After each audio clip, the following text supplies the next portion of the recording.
Հրապարակը գրում է Ռուսաստանի արտգործնախարար Լավրովն ապրիլի 7-ին Մոսկվայում հանդիպել է Ռուսաստանում հավատարմագրված օտարերկրյա դեսպանների հետ քննարկել Եվրասիական տարածաշրջանի անվտանգային խնդիրները։ Մասնակցել է նաև Գուրգեն Արսենյանը։ Ռուսաստանի ԱԳՆ-ն այդ հանդիպման մասին ընդհանրապես հաղորդեց, թե Լավրովը ներկաների ուշադրությունն է հրավիրել ՆԱՏՕ-ի երկրների վտանգավոր գործողությունների վրա ուղղված Ասիա-Խաղաղօվկիանոսյան տարածաշրջանում իրավիճակի ապակայունացմանը, պայթյունավտանգ իրավիճակին Մերձավոր Արևելքում, ինչպես նաև Հարավային Կովկասի ու Կենտրոնական Ասիայի կայունությանը սպառնացող վտանգներին։ Մինչդեռ տեղեկություններ ունենք, որ Լավրովը բավականին կոշտ զգուշացրել է, թե շուտով զբաղվելու են տարածաշրջանային այն երկրներով, որոնք օգտվելով ռուս-ուկրաինական պատերազմից արևմուտքի ազդեցության գոտին են ընդլայնել ի հակակշիռ Ռուսաստանի։ Հատուկ շեշտել է Հայաստանը, ուշագրավ է, որ այդ հանդիպման մասին մինչև օրս Հայաստանի դեսպանության կայքում տեղեկատվություն չկա։ Թերթին ասել են, որ չնայած սրան Լավրովը ջերմ հարաբերություններ ունի Արսենյանի հետ։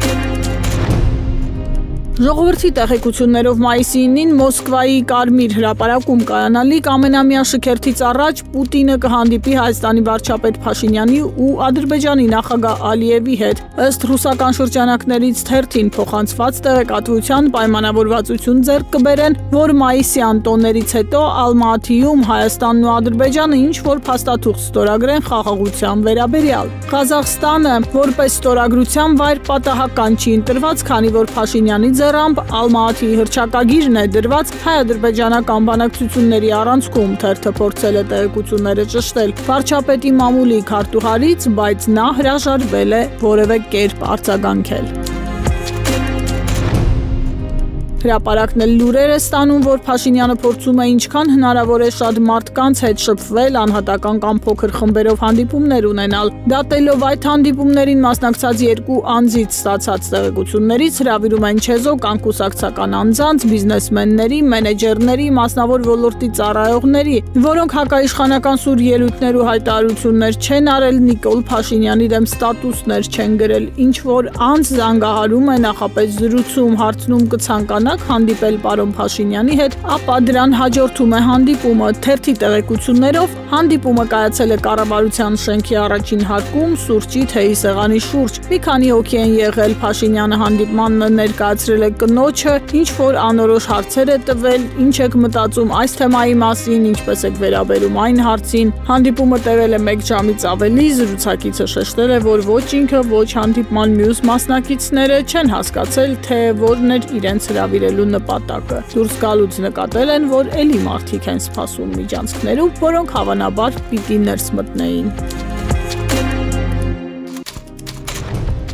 Հրապարակը գրում է Նիկոլ Փաշինյանը կառավարության Երևան նիստում թիրախավորեց Երևանի պետական համալսարանը հայտարարելով, եթե սովորական պայմաններում, ասենք ԵՊՀ-ն պետք է սովորի, քարը փետը աթոռները նստարանները կառնեն, կընկնեն հետևիցդ։ ԵՊՀ-ից թերթին պատմել են, որ սա նշանակում է նա չի մարսել այն, որ իրենք մերժել են կնոջը։ Թերթը հիշեցնում է, կրթվել է Նորաձևի արշավի շրջանակներում Աննա Հակոբյանը տարեվերջին այցելել էր ԵՊՀ, հանդիպել աշխարհագրության ու երկրաբանության ֆակուլտետի ղեկավար կազմի դասախոսների ուսանողների հետ, դասախոսություն կարդացել խորենացու ողբից ընթերցումներով, ինչը մեծ աղմուկ բարձրացրեց, թե վարչապետի կինն արդեն համալսարանականներին է կրթում։ Պարզվում է Աննա Հակոբյանը նպատակ է ունեցել կրթել ամբողջ մայր բուհը եւ ցանկացել է հերթով այցելել ԵՊՀ բոլոր ֆակուլտետներ, բայց դասախոսական կազմը դիմադրություն է ցույց տվել։ ԵՊՀ-ն կրթելը դարձել է նրա չիրականացված երազանքը։ Ըստ այդմ ԵՊՀ դասախոսական կազմի համար Փաշինյանի երեկվա հայտարարությունն անակնկալ չի եղել։ Նրանք ավելի վաղ են սպասել, որ իրենց ճակերտավոր հանդուգն մերժումը անպատասխան չի մնա։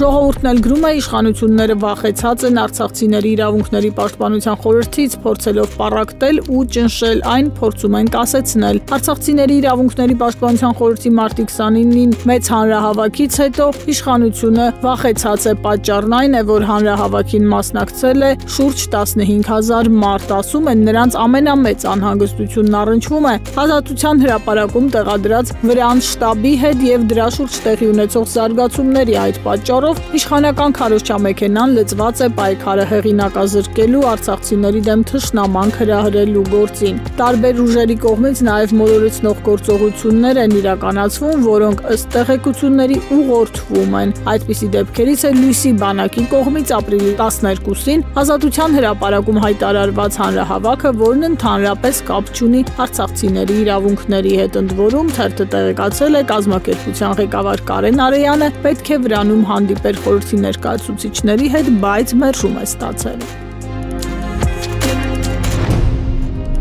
Հրապարակն էլ գրում է 3 պրոշյան Քասախ համայնքների բնակիչները կրկին փողոց են փակել ապրիլի 5-ից բողոքի ակցիաներ են իրականացնում, քանի որ այս համայնքները սպասարկող թիվ 25 ու 59 երթուղու ավտոբուսները հանվել են եւ այլ ընկերություն է սպասարկելու, որը սահմանել է 250 եւ 200 դրամ ուղևորձ նախկին 150-ի փոխարեն։ 2 օր առաջ էլ Աբովյան Երևան երթուղու ավտոբուսներն էին ցուցանակ փակցրել 150 դրամ գրառմամբ։ Սա նշանակում է, որ Երևանին հարակից համայնքներից Երևան ժամանող այստեղ աշխատող կամ սովորող անձանց տրանսպորտային ծախսը բազմապատկվում է։ 3 տրանսպորտ են փոխում, որ հասնեմ աշխատանքի, թերթին ասել է մի կին չթաքցնելով զայրույթը։